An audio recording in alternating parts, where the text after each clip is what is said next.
There is a fifth dimension, about the unknown, beyond that which is known to man. The Garden of Thought. The Babylon Project was our last best hope for peace. Unexplained. Mythologies. This is the dimension of imagination. It is an area which we call The Garden of Thought with Jeff Lippman.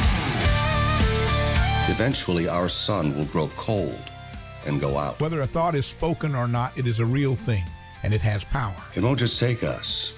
It'll take Marilyn Monroe and Lao Tzu and Einstein. All of this was for nothing, unless we go to the stars. Jokes Major Tom, the count goes on. Whether a thought is spoken or not, it is a real thing, and it has power. Let's make sure that history never forgets the name. The Garden of Thought. Welcome, everyone, to another exciting episode of the Gospel of Thomas, but we are sans Thomas, even though he's done with his summer vacation. I mean, last episode, we made him talk about what he did for his summer vacation, and he pretended he didn't go on a vacation, even though he went to like 14 different places in 5 weeks. But I've got a guest for you, and it's Ricky Reyes of Lucha Underground fame to me. Probably for others of you, you know him from other places, but you know, always near and dear in my heart is Lucha Underground. So how are you, Mr. Reyes? I'm doing great. Thanks for having me on. I'm thrilled to have you. One of my life goals is to have every single member of Lucha Underground on before I die. Now, I understand that's extremely unlikely, especially with the folks who are, but especially with the folks who are under contract with WWE and AEW and other places where they need to get permission. Right. But I shall persevere. I mean, I had Dario Cueto himself, Cesar Duran, Luis. So if I could get the real actor, I mean, I figure I can get to like Brian Cage at some point, or you know. So, we'll see. Anyway, so folks who want a co-host, sorry, there isn't one. Thomas always had the week off because they were at Slaughterhouse. They were in California. Quan thought he was going to get back in time, but he actually got a little sick while he was there. Between you and me, Thomas might be sick too. He's just not a Moebius for different reasons. Quan, I think, is actually really sick, but Thomas, I think, lives his life too wonderfully, too single guy, young, and I'm not sure he's as young as he used to be. So it's just going to be me and Ricky. So Ricky, why don't you tell people a little bit about yourself, how you got into this game and sort of the between, you know, when you were training to the now. Well, when I was 5, turning 6, I decided I was going to be a professional wrestler. After seeing Hulk Hogan beat the Iron Sheik in Madison Square Garden, kind of made up my mind. That's what I was going to do. Fast forward many, many years later, I got out of high school. I wrestled in high school for 3 years in preparation for professional wrestling. Okay. So that's always fun, trying to explain to the guys, you know, when everyone's going to college and playing baseball and stuff. And, you know, so those are some interesting conversations.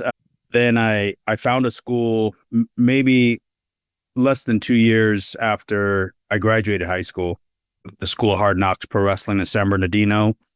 I found them through a PWI magazine. It said like a guide to independent wrestling, and it had like local promotions from all over the country.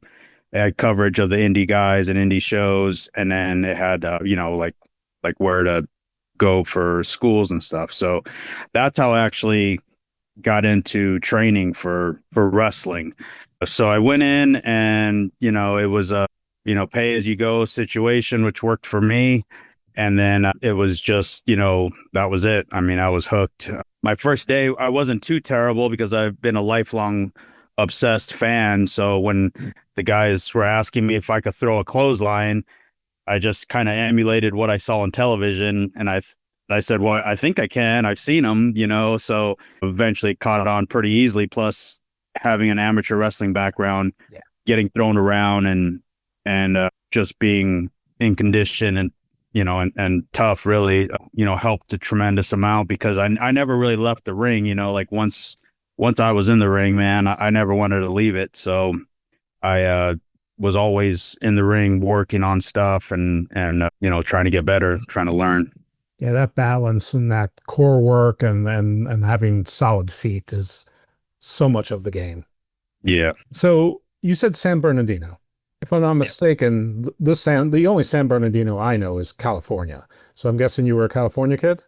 Yes. Yeah. Sorry. Yeah. So I was born and raised in Southern California, and then yeah. So that's where I started. Was in San Bernardino, California, with Jesse Hernandez and this guy Bill Anderson. Um, they had a school together.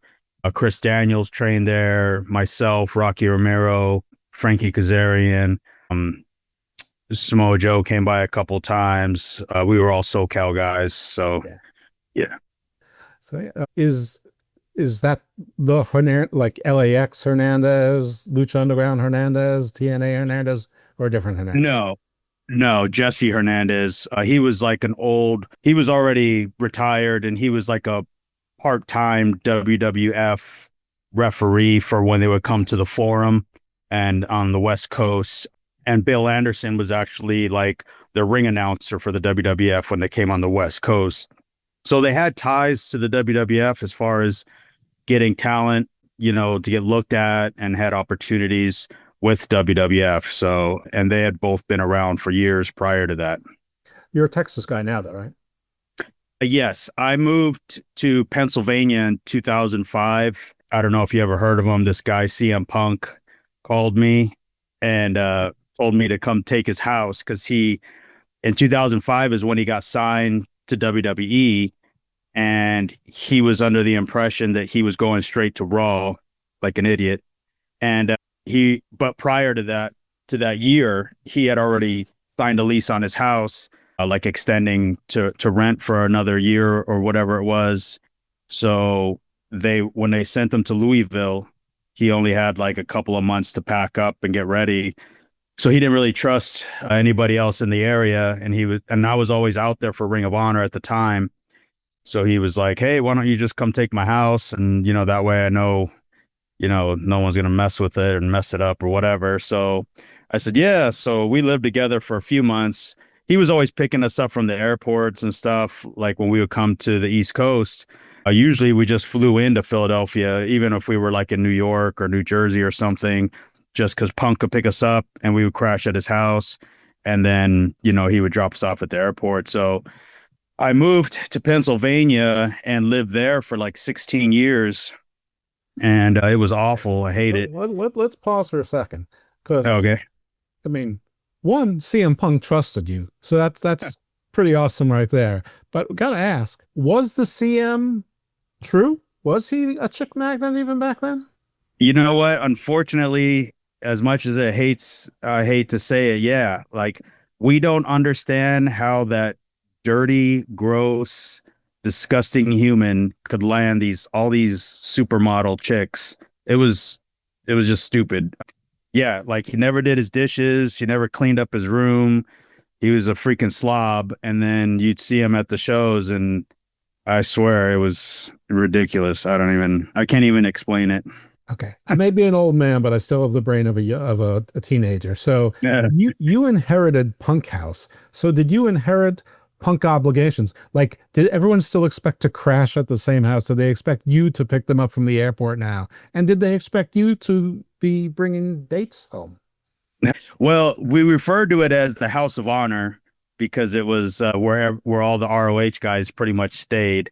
Okay. So I kept the tradition going, and I did all right in the female department for myself. I was a gym guy, so I had that going for me. But yeah, we called it the House of Honor because every other weekend there was Ring of Honor shows or at least bigger shows on the East Coast that all the ROH guys would come to. So I kept it going until I think I re-signed a lease for another year, and then so I was there for almost 2 years, like a year and a half or whatever it was, and then slowly. I agree with you. And Thomas would agree with you also because he's from Philly and he doesn't like anything about Philly except for the Phillies. So, Yeah. Well, being from California, I didn't like the cold weather. That was my problem. And the food I don't like Italian food, and it's mostly Italian food out there, pizzas and pasta. And Of course, I married an Italian woman from Pennsylvania, so there goes that. Nice work.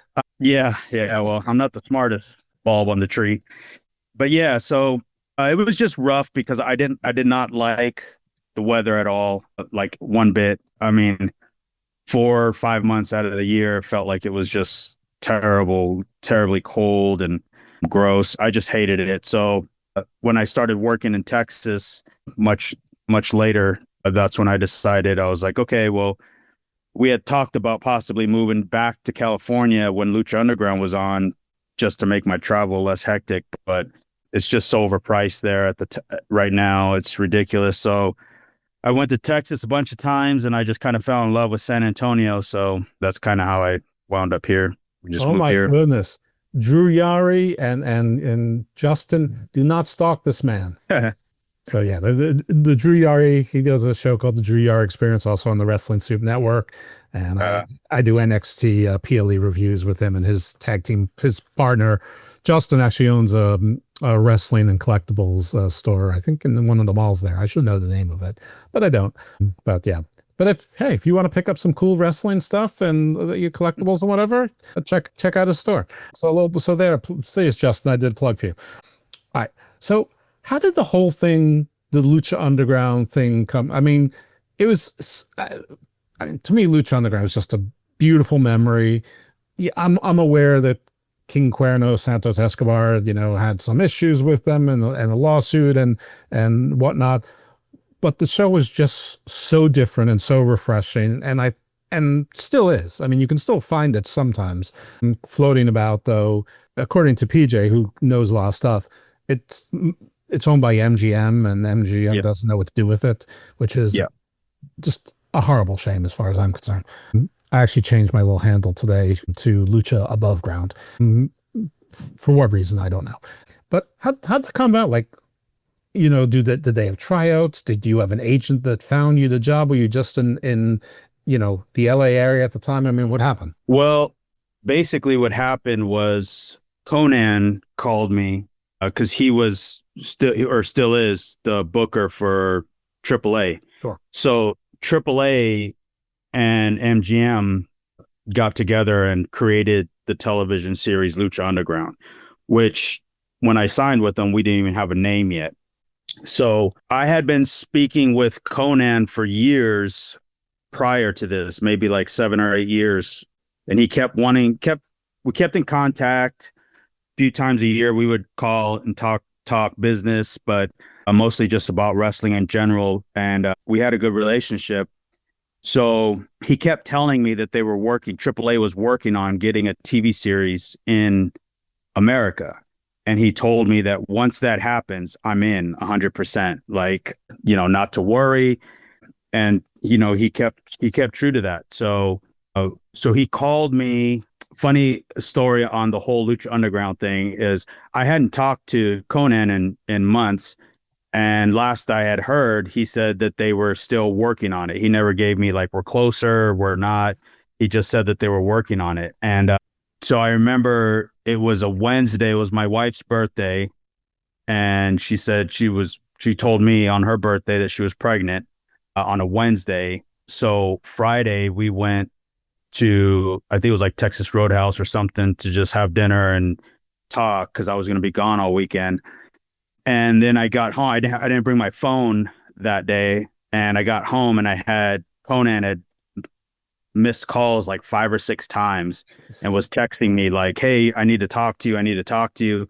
So I called him back and I was like, hey, what's going on? And he was like, it's a done deal. This guy, Mark, who's going to call you on Monday morning. He goes, you're on a very short list of guys in America that I'm booking for this, And I was like, well, what is it? And he was like, well, it's probably going to be AAA USA is what he had originally told me it was. So I thought, oh, wow. So it's a TV show in America on like a Lucha Libre American show, right? And he was like, yeah. He goes, that's kind of the idea. He didn't tell me what it was going to become. He just said that it was AAA's version of their show, but in America. So basically, I thought it was a wrestling company, like an extension of AAA. So this guy, Mark, calls me. He's like the director. And he tells me, hey, you want to come in and read some lines? And I was like, read what? Yeah, read what? Flomo? Yeah, well, that's kind of what I thought. And then I told him, well, I live in Pennsylvania. You'd have to fly me out of Philadelphia airport. And then he was like, well, I thought you were a local LA guy. And I said, well, I'm not. And then they said, well, Carlos recommended you. And I said, yeah, I know. He told me, he's been talking to me about this for years. So long story short, they were like a little on the fence on it. So I called Conan back and I said, this fucking guy acts like, like I got to go in and read lines. I said, what is this? Like a TV show or something? And he's like, oh, these guys don't know what they're talking about. I'll call you back. So he calls me back and he's like, don't worry about that guy. He don't know what he's talking about. So I was like, okay. Later on, they emailed me some information. Wednesday afternoon, I signed the contract, and I was technically the first wrestler to sign a Lucha Underground contract with them that next day. To change. So when did you realize that this was not exactly a wrestling show, and that, I mean, you had a big role in that show, and there were far more famous wrestlers. I mean, you were perfectly aware of that. This isn't shade. There was, there's PJ, who was Justin Gabriel. You had John Morrison on there. There were, people who were, if you were in wrestling, had been household names. Certainly a lot went on to be household names, but not all of them. I mean, some of them are doing fantastic right now. But what was the other guy's name? Was it Mr. Silva, Mr. Carlos? What your partner? Mr. Cisco. Mr. Cisco, that's right. You guys, I mean, you know what you were. You were Dario's heavies, but you were actually a double agent. You were like an undercover cop. You were, I mean, the whole thing is great. It was a wrestling promotion that was somehow involved with like Aztec magic and like some organized crime and local politicians, and the police were both infiltrated and infiltrating it. And you were the undercover cop, and you got killed off. I mean, I think you were the first. I think actually Mr. Cisco was the first fatality, wasn't he? Of our group, it was the other guy, Bale, then Cisco, and then I was the last one to die. And at the beginning of season 4, the last season we had. That's right. Yeah. You made it all the way to season 4. I forgot about Bale. That's right. Oh, yeah. I mean, the best death, of course, was Slick Rick's, and then eventually we see a skull with a cigar in the mouth. I mean, Big Rick, not Slick Rick, but I mean, and he's still around. He came back to social media for a bit, and I think then he left because he's like, everyone's bothering me.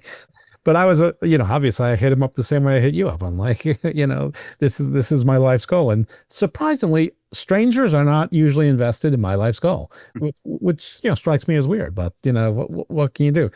So you didn't have like an agent. Did this like strike you as, okay, cool? Was this like an opportunity to get into SAG-AFTRA? Were you all ready? Did you even think about it? Or was it just like, this is all happening so fast and it's just like, I'm going to ride this horse? Well, I had to make a few calls before I signed on that Wednesday. The first call I made to was Canyon Seaman, who was Triple H's right-hand guy, and he was in charge of talent relations at the time. And I had done a WWE tryout maybe a year prior. I went to NXT. They sent me down to Florida to go try out for what was going to be the Black and Gold brand. Right. And William Regal was really pushing for me to get a job there.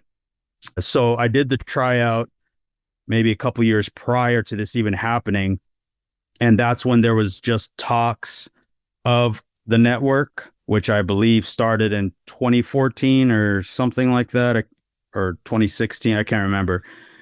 But they were very, very interested. So everybody that I had talked to during my tryout said it's just a timing thing. It's just a timing thing. So when I left that week, and in that week, it was LA Knight, Adam Cole, Mike Bennett, myself, Sean Spears.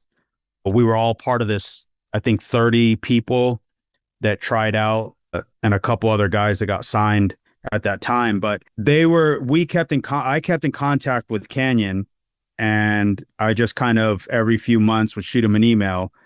I had a couple friends in WWE that were like, look, he's busy, but stay in the loop with him. So every few months I would email him like, hey, I'm just following up. And, Regal would talk to me, would email me. So when this Monday, by the time it became Monday evening, I had emailed Canyon Seaman, and he emailed me right back and said, look, man, I'm going to be honest. He said, we would love to have you on this cruiserweight show once the network is up and running, but we don't know when that's going to happen. So we don't have any room to sign you and just hold you here until then. So he said, my advice would be sign with them, take the money. And, when you're done, he said, call me, please call me when you're finished. And I said, okay. I said, well, then I'm going to go ahead and do this. And he was like, yeah, whatever, good luck and this and that. And he said, please keep in touch. So that was kind of it, knowing that I had my son was on his way, or I was going to be having a baby. I thought, well, I got to take this because this is all I have right now. So besides, just traveling around. So I signed a contract Wednesday, and then the only people that were attached to the event, to the show, was Christopher DeJoseph, who was the head writer with WWE for years. Right. And then he was a head writer for Lucha Underground, myself, and basically AAA as a company were the only things involved with Lucha Underground for quite a while. Then more guys started reaching out to me because they were getting offers, and people that I had known and stuff were reaching out and asking questions. And I can't speak for everyone's, the contract thing became a problem only because a handful of people wanted to make it a problem. But my thing about it was, you knew where you were signing and you signed it, and then now that it doesn't fit with what you want to do now, then it was a problem. Yeah. The fact of the matter is, every single person that worked for Lucha Underground absolutely loved it. And we were all in our own little world fighting to keep that alive. And we had just literally the best times of our lives was there. So towards the end, it got messy only because people wanted to get out and do other things, sure. And I understand that. But while they were there, they weren't complaining because it was a great company to work for. They treated you like a star. The only other place that treats you any better is WWE, when we're getting catered to because we're the TV stars. So it was set in Hollywood production, Hollywood setup.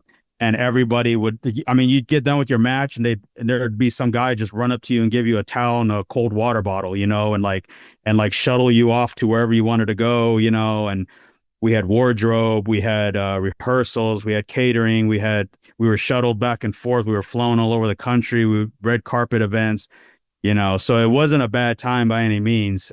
It was the greatest time of my life was there really for those 4 years. But, so we didn't even know, like I said, what it was. So when guys were asking me like, oh, what is this? And I said, I don't know. They were asking about reading lines. So later to find out, it was a TV series about a wrestling promotion. It wasn't AAA in the US. It was a television series about a wrestling promotion, but wrestling fans made it out like, oh, Lucha Underground's its own league, but it wasn't. We were a TV series, like Modern Family or something. Like, that's why we didn't tour or nothing, even though we tried many, many times to get them to do like long, like 3 to 6 month long tours in between seasons would have been great. But, that didn't work. They didn't see it that way. They just saw it as television money, advertisements, paid sponsorships. That's what they look to make their money. Not the gate, not merchandise, not house shows. They didn't give two craps about any of that stuff. Right. They were doing a TV show, not a wrestling promotion. They were not looking to get into logistics. They Correct. Is a TV production company. I understand completely. Sadly, I understand exactly completely. Well, That is, I mean, it's really great for me to hear that you had the time of your life and that most people did there. I mean, nothing against Santos or whatever his perspective is. I actually blame Kelly Clarkson on all this and the people from season 1 of American Idol, because they sued to get out of their contract and they were successful. So, and to this day, I have no idea really how or what the arguments were, except there must have been some emails saying this show will never amount to anything and none of these people will ever amount to anything. And like it amounted to a whole lot and all of them amounted to things. So, but whatever, like you said, you signed the contract and you knew what it was and you knew where you were before and, now you think you can do better. And yeah, you probably could, but you not until you finish the obligation. Anyway, I've never seen a Lucha Underground contract, nor have I seen an American Idol contract. So I don't, or their record contract after that. So I think it was the record contract after. Anyway, I blame Kelly Clarkson because if we can ever blame Kelly Clarkson for anything, I think that's fair game. I mean, that's a good idea. Yeah. Yeah, exactly. So I knew that you would agree. I felt that way. I don't mean to talk too much about wrestling or too much about Lucha Underground, but you work with PJ for 4 seasons. You have to have interesting PJ Black stories. Yeah. So I didn't realize he was such a interesting individual, obviously, because, you see him on NXT and then, you're like, wow, this guy's, athletic or whatever. So one time we were in the locker room and we had Cisco, Big Rick, Bale, and me, the crew that we were called, we had our own like little locker room, So a couple of times Morrison and PJ, they would leave their stuff in our locker room. So PJ came in one day and was grabbing his stuff out of his bag or whatever. So we start messing with them and we're like, hey, what'd you do over, because we would tape maybe every 2 weeks we would have the shows, but during the week we were shooting all the vignettes for the TV series, right? Yeah. So we were busy almost like every day, really, during tape when we were taping the season. But PJ was telling us, he goes, what's funny is I went hang gliding, I guess, like in Florida somewhere, and he goes, and I just loved it. He goes, so I had brought my tent. So I just set my tent up on the side of this mountain and I stayed there for like the whole 2 weeks that we were not shooting. Yep. That's patient. And we were like, what? We're like, why didn't you go home? And he was like, well, I just liked hanging out there. And, I love the area. So I just set up my tent and then somehow he had like one of his motorcycles shipped down to LA because he was like living in LA at the time. So he had like it wasn't even a motorcycle, it was a fucking dirt bike.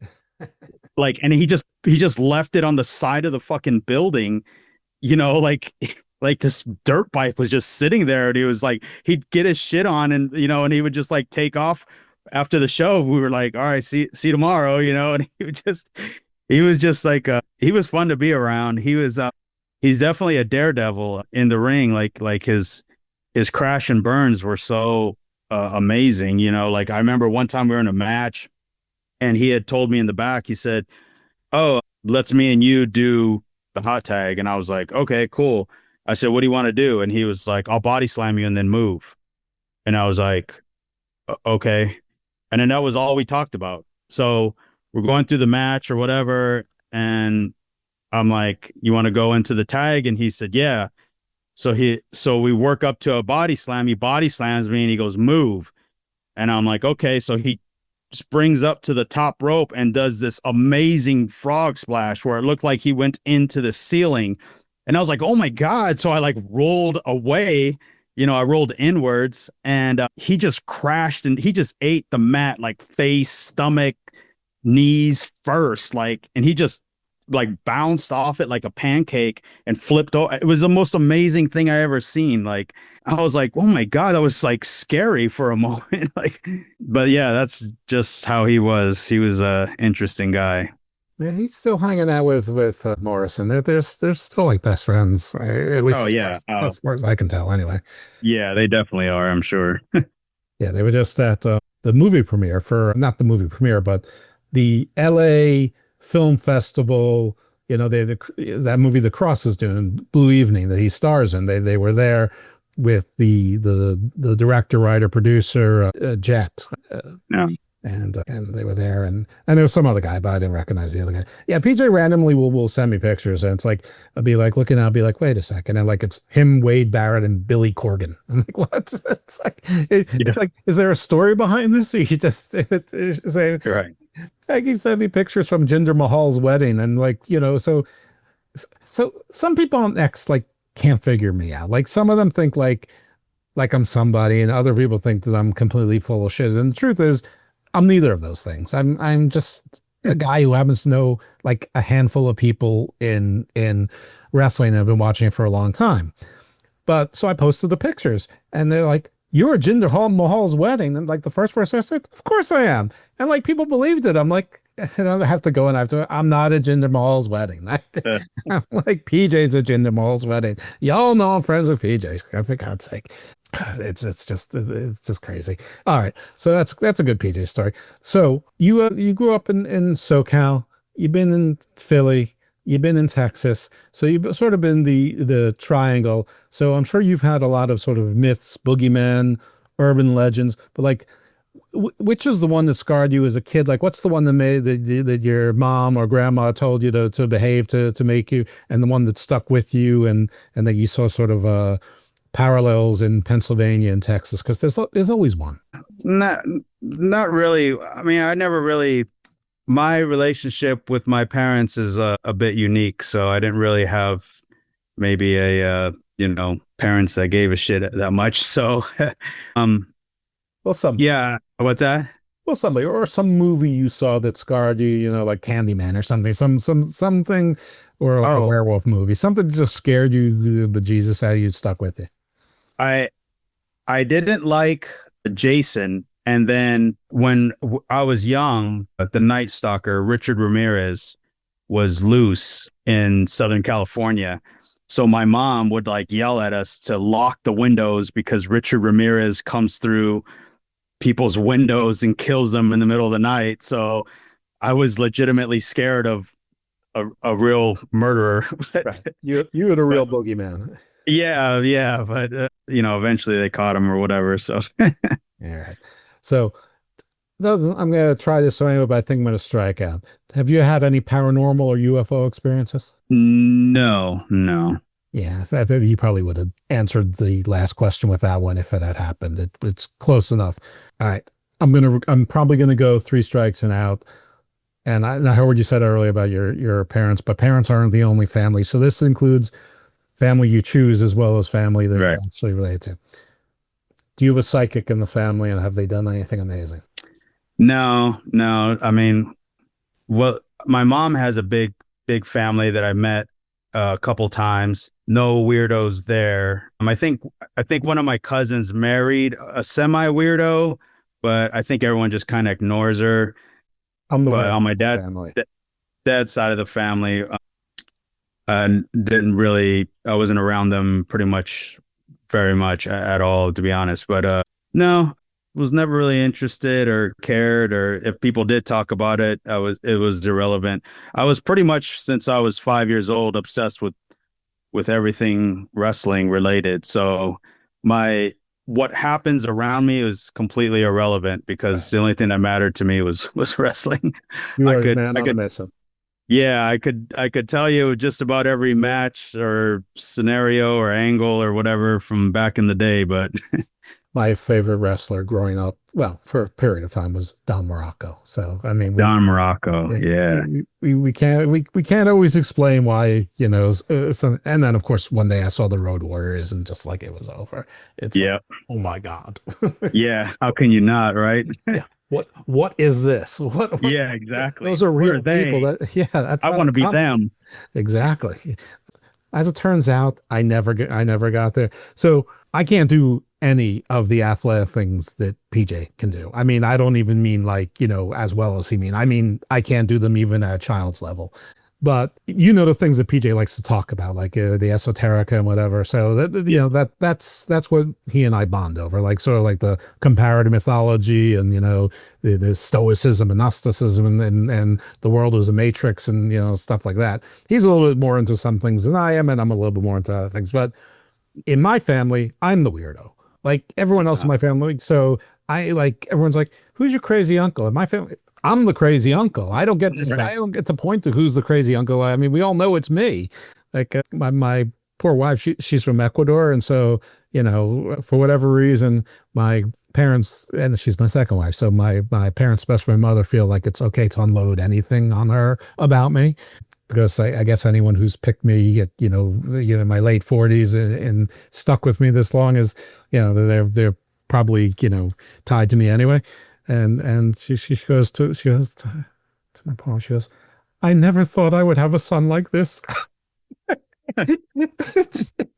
My poor wife, she's like, yeah, I'm gonna marry him. What do you want me to say to that? Well, she would never say that anyway. Also, her English probably wasn't good enough to say that, anything like that. But that's me. All right. So what actually earlier you said something about the PWI Guide to Indie Promotions. Do they still do that? Do they still create a guide to indie promotions? I don't know. I used to go to the grocery store and just sit at the newsstand part of it and just read all the wrestling magazines every month when they would come out. But I don't know. I just remember seeing that particular magazine. It had like a yellow banner across the top and it said, Guide to Independent Wrestling. And I was like, I wonder what that is. And I just started reading it and I couldn't afford to get the magazine. So I just tore the page out that had Jesse's school address on it. So yeah, I have to be honest, I didn't really know what independent wrestling was, like way into my adulthood. Like I, on some level, knew that it existed, but not that it was a big thing. My first inkling that it was a big thing was, I think MTV had like this 1 hour long documentary. It was actually really good. I remember it to be really good. And they were tracing someone in WWE, someone sort of in another indie, but like a bigger indie, and somebody just in the indies who was struggling through it. And they were following Triple H on WWE. So everything was like, glitter and gold. And, he was super jacked and, blowing the air and all the muscles and everything, all the trappings. I can't remember who the guy in the middle was, but the guy at the bottom, I remember, because he was one of my favorite wrestlers growing up, was Tony Atlas. And he was basically living in his van, trying to go to shows, like basically, crashing with like Jules Strongbow in apartments. And it was just like the saddest thing I had ever seen. It's like, I was just assuming that like, I'm probably 33, 34 at this time. I'm not a kid. And I'm like, I thought Tony Atlas would be like a multimillionaire, like, somewhere, and he seems to have recovered. He got married. The woman took care of him. She's not doing so well health wise, but they're still together and he's still wrestling. He seems to be of good spirits and all of that stuff, which is great. But it made me saddened. But that was the only time. That's when I first realized there was like an independent wrestling scene and there were so many different levels of it. I'm still baffled to this day just how many independent promotions there are. I don't know what their average lifespan is, but I mean, there just seems to be like 6 or 7 in like every major town. It's amazing. yeah. Which brings me to what are you sort of doing these days? Like who are you doing most of your wrestling with? I actually retired like 3 years ago. Really? Yeah, from wrestling. Yeah. I tore my meniscus in my left knee the first year we moved to Texas. At the end of the year, I think middle of November, I think it was. And so that was 22, I believe, 2022. And it was in Laredo. I wrestled this guy and I felt a pop and I came home and I thought I was fine. And then the next day I tried to get up out of bed and it popped again. And it felt like my kneecap was kind of like swishing around. Right. So I didn't want to do, I had the same thing in my right knee and I got it fixed right away with surgery, but I really didn't want to do the surgery. And I thought it would be good to take some time off and just rehab it on my own. So I did that. I took the rest of the year off and then I took a couple months of the new year off. Well, when I was training and coming back and everything, I was getting back in the ring and I was feeling great. My wife started a new career here and she was super excited about it. And it was going to, have her traveling around doing seminars and stuff and kind of going from place to place. And then my son started with karate and that was taking off for him. So he was doing that like every day and he loved it. So my schedule became a bit of a problem if I was going to be traveling every week again. So It was her turn. yeah, right. It was their turn to be the superstars of the family. So I thought I was being selfish by having them, you know, continuing to do what they did for me, which was kind of just play the background, right, and the supporting cast. So I thought, you know, I just kind of figured it was like a perfect storm, I guess. If I was going to do it, it was the time to do it because everything was working out for them in such a big way that I could just sit back and kind of watch them and just be here to help them like they were to help me. So, and I was missing a lot of stuff with my son. You know, when they're small, when they're young, it only hurts me, right? Because they don't know. But as he got older, it became him asking me not to leave and didn't understand why I had to go for so long. And, you know, that started to bother me in a big way. So I kind of started looking for like an out, and then the injury came. And then, of course, I was getting the itch. So I was like, as I got better, I was like all I know is wrestling. I did it for 24 years professionally. And then I did 3 years amateur wrestling. So 27 years of my life, I've been a wrestler. So it was a difficult decision, but I did it because it was what was right for them, not necessarily what I wanted to do, but I just, I did what was needed because I feel like a father and a husband supposed to do that stuff. No, I think I think you're right. I mean, I was going to say noble, and it is, but it's also you're right. That's I mean, in a family you take turns if that's what has to be. I mean, you share responsibilities, and sometimes that means you switch turns, and you support the other when the other needs to be supported. And as you said, you were looking for it out. So disclosure to the audience: I think that I followed you and. Yeah, everyone knows how weird Facebook is. And now it's impossible to deal with Facebook because it's like all ads and you can't even tell what half the ads are. But yeah, you posted something and it showed up on my feed, and it had been a long time since I had seen you. And, you know, I think it was like, you know, you doing something in the gym or whatever. And, you know, I must have made, a comment that was generally positive, or that you liked it or thought it was funny or whatever. And you sent me a friend request. So, of course, I accepted it. I mean, why wouldn't I? I'm like, that's cool. So I actually didn't know that you retired. It doesn't matter. I'd still I mean, if you were on Lucha Underground for 2 seconds, I'd want you on, and you survived all the way into season 4. But I had assumed you were still active because you're in the gym like every day. And, you know, so it looks like you're training for something. Now, you could be training just for your health. You could be training just for ego. You know, I don't know, maybe, but so what do you do with yourself these days? Well, I am training a little extra harder lately. My wife got a new job. She's more in the medical field now. So her hours are like doctor office hours. And then She's a pharmaceutical salesperson? No, she's a chiropractor assistant. Oh, okay. So I went with that because of all the travel. Like, because I've known people, pharmaceutical salespeople, they're the only people in the medical profession I know of that travel a lot. Oh, no. No, well, she wasn't traveling before. She opened a fitness connection. It's like a gym, Cool. like a Crunch Fitness or LA. And she was the fitness manager there. And then this company had the managers kind of like going to Houston for seminars. And then they had like meetings in Austin. And so she had like long weekends or at times, or even during the week where they were traveling, where she was traveling, you know, and I just thought it was unfair that I was, you know, like, oh, I got to be in Laredo, you know, like, you know, you got to stay home with Reyes because, you know, and then I thought about bringing him with me, but it's just such a long day for him, you know, and then I thought, well, he didn't sign up for this shit, you know, so. So having the Dom, I mean, look at how angry he is. Yeah. So I just, you know, so I did that, but I'm thinking about going to practice this week or next week and just moving around and seeing how everything feels.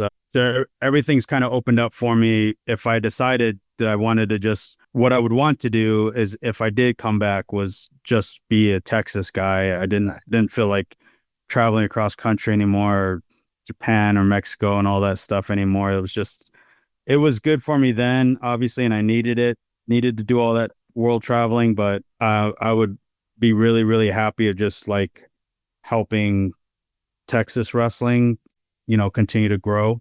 So that's kind of my idea. Like, I'm going to get in there and move around with some friends and see how I'm feeling, and then just kind of go from there. If I make any decisions, it'll be before, by New Year's, I'll know if I'm going to do this or not. But still has a little bit of the edge. Well, there's lots of promotions down in Texas. I mean, you got Booker T down in Houston. I know that's not exactly close to San Antonio, but wrestlers are Road Warriors for a reason. Southwest Fury, is they still operating? Not anymore. No, but I knew before they closed down. I worked one of their shows with Charlie Haas, I think it was. I can remember. Yeah, he had all faction. It's Charlie Haas.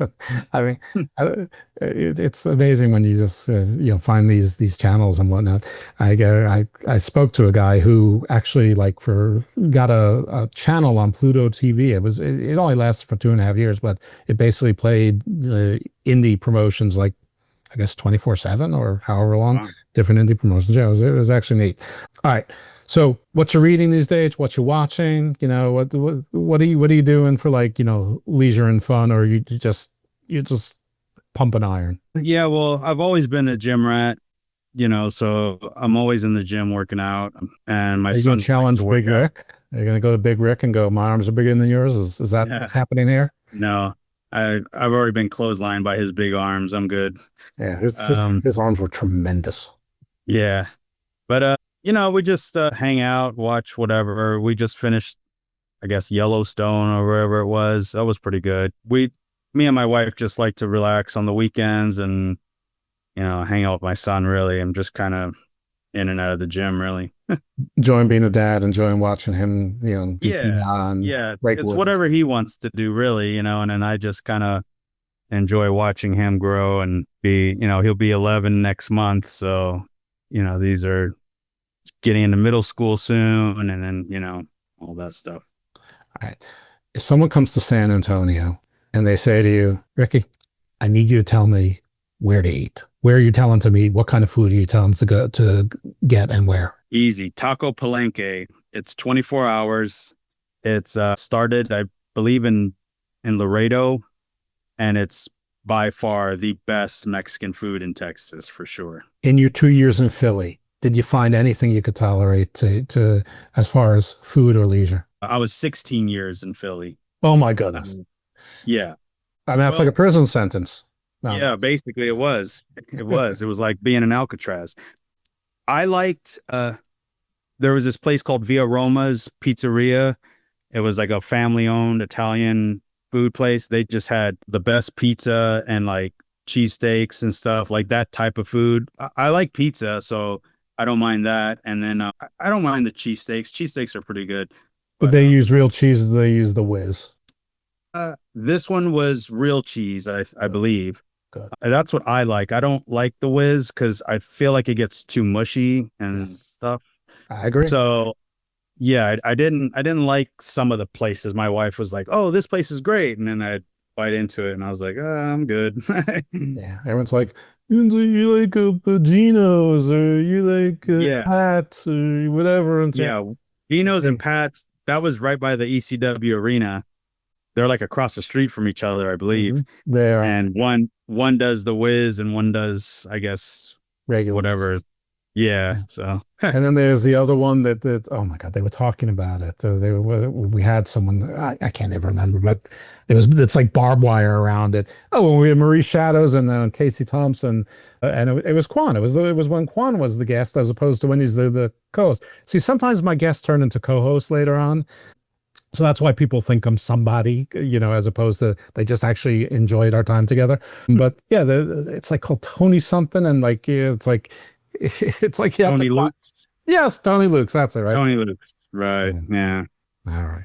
Yeah, I'm not that interested in restaurants that have razor wire on their on their roofs. I mean, call me soft. It's okay. I agree. Completely, 100% completely. All right, what's some like weird or strange hobby or thing. I don't mean like it needs to be weird, but like, somebody digs fishing, somebody loves studying nuclear physics. I mean, everyone's got something that that nobody would think that person is interested.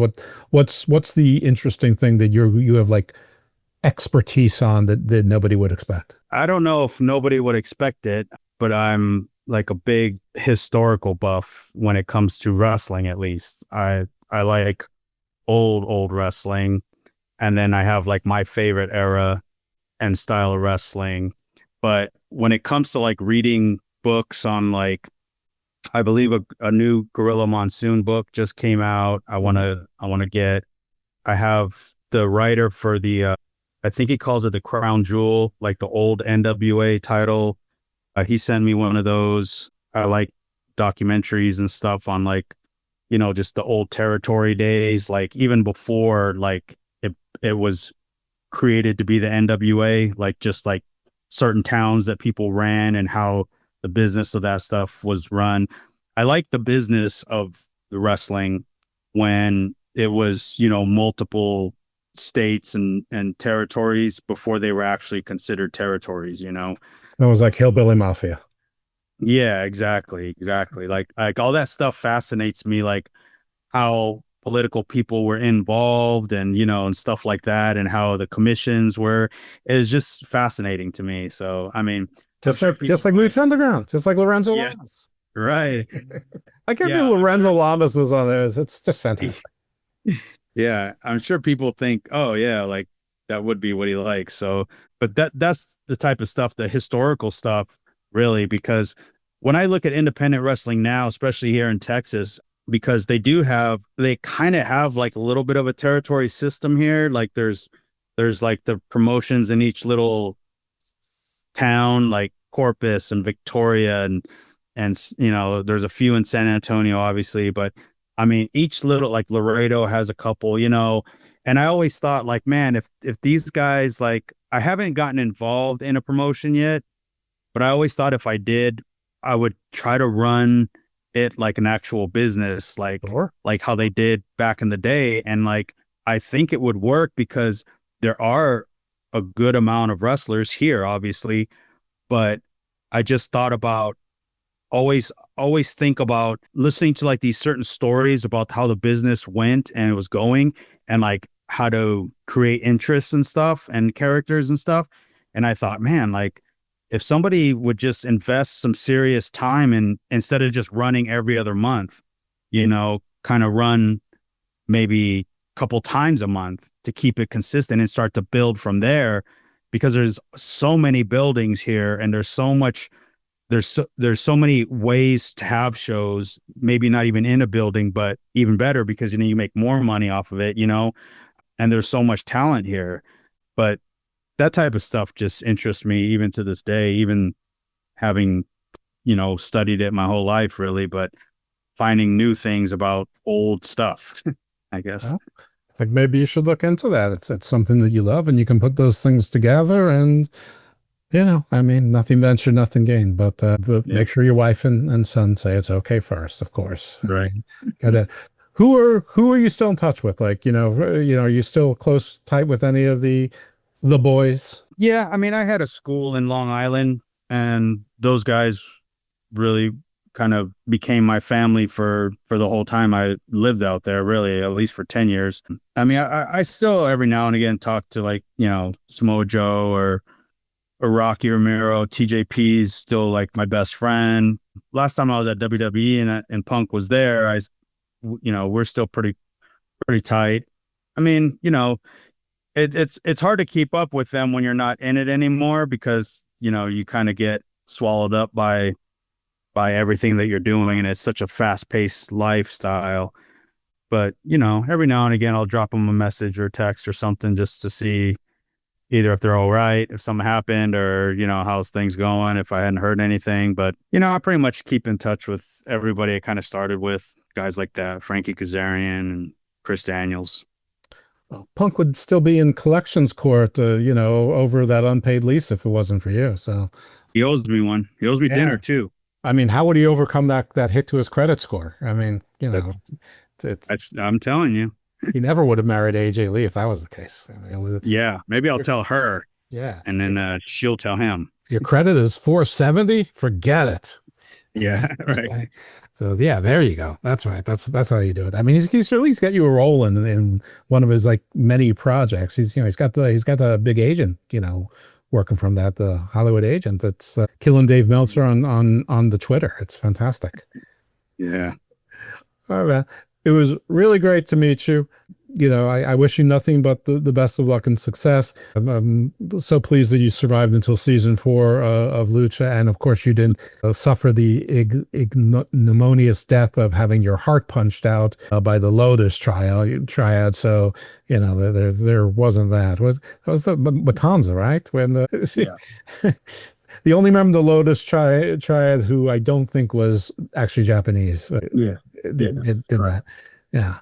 But I'm never going to get at least 2 of those 3 from the triad there. They're too big time now. I mean, like Kari Sane and Io Sky. Guy, 2 of them. I think the third is the third Sarai. Well, was it Asuka? No, it wasn't Asuka. Yeah, it wasn't Asuka. I think it's Sarai. Yeah. Not impossible. Not likely, but not impossible. One of the things I was told is like a lot of the guys to this day don't speak a word of English. So like, I could get Aerostar, but we'd have like a very terrible conversation. So yeah. He's not very good at English at all. Yeah. PJ and a couple of the others said a few of them don't speak a word of English. So, or not enough. But, one day maybe I'll just like get like a group thing and like, they can speak amongst themselves and I'll just smile and be proud of myself for just putting it together and, people can listen or not. All right. Great meeting you. Thanks for being on the show. Do you have anything that you have any place you want to be followed? Do you have anything to plug? Or are you just really in between things right now? Yeah. I mean, you can friend me on Facebook, on my Twitter handle or X handle, whatever it is at Ricky Reyes, capital SATX, and Instagram, Ricky Reyes. So if I decide to go ahead and make another run at this, we'll know in the next couple of months for sure. Well, cool. When the show comes out, so just so you know, I send it to Anthony Missionary Thomas of Wrestling Soup, so he produces it. So and then so then I'll push it out not too close to one of my million other shows I do, and I'll send you a copy on where we're connected. But send me your X thing because we'll connect on it. And if you do decide to come out of retirement, you can come back again, either at the beginning or, in the middle and tell us how that's going. So, and at that point, it will be us. It won't just be me speaking in the royal plural of us. There'll be someone else there and get some of that. Do it again. Yeah, of course. And it'll be more fun because, like I said, the worker to worker dynamic. I mean, I don't think I was terrible, but the worker to worker dynamic is what makes this show interesting. Not me talking to somebody. It's my nonsense supplementing that is what is the charm, is the secret sauce. But I appreciate you saying yes. I cannot tell you how hard it is to get people to say yes sometimes. Yeah. And you were just like, yeah, no problem. So that's good by me for sure. All right, folks. Ricky Reyes, he survived until season 4 of Lucha Underground. I've noticed that 3 or 4 times now, but so what? Shut up. It's my show. And if you're here because you're a fan of Ricky's and you've never been here before, welcome. Thank you. Just go to Garden of Thought, hit subscribe or follow. You'll generally get 2 to 3 shows a week. One's a little bit like this, except there's usually another wrestler with me as the co-host to make even more witty banter.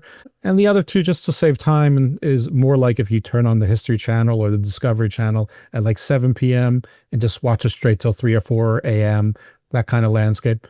Sort of like Rogan without the broness and the success and the celebrity. So a little like that. I do some other things with Wrestling Soup and the sort of, but if you follow me on the X, which is at dose_evil, I will shamelessly promote all of that stuff as well. So thanks for joining the family.